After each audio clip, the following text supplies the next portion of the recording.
இந்தியாவிலேயே நான் தான் அதிக பேட்டி கொடுக்கிறேன், அண்ணாமலை கூறியுள்ளார். பாஜக முன்னாள் மாநில தலைவர் அண்ணாமலை ஒரு வார கால பயணமாக இன்று சென்னையில் இருந்து இலங்கை புறப்பட்டு சென்றார். அண்ணாமலை தனிப்பட்ட பயணமாக இலங்கை செல்வதாகவும் அவருடைய குடும்பத்தினர் ஏற்கனவே அங்கு சென்று விட்டதாகவும் அண்ணாமலை குடும்பத்தினருடன் இலங்கையில் தங்கி ஓய்வு எடுத்துவிட்டு மீண்டும் சென்னை திரும்புவார் என்றும் தெரிகிறது. இந்தியாலே அதிகமாக பெற்று கொடுக்குறது நான் தானே. இங்கேயே நீங்கள் குடியிருக்கீங்க, குடிக்கிட்டே இருக்க முடியுமா? பாப்பா உடம்பு பார்த்துங்க. சாப்பிட்டீங்களா? சாப்பிட்டீங்களா?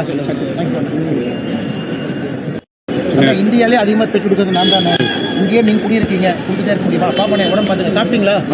சாப்பிட்டீங்களா? நண்பர்களே, இந்த வீடியோவை பார்த்த அண்ணாமலை ஆதரவாளர்கள் இந்த வீடியோவிற்கு ஒரு லைக் கொடுத்து உங்கள் நண்பர்களுக்கு ஷேர் செய்யுமாறு கேட்டுக்கொள்கிறோம். அப்படியே நமது சேனலை சப்ஸ்கிரைப் செய்து கொள்ளுமாறும் அன்புடன் கேட்டுக்கொள்கிறோம். நன்றி, வணக்கம்.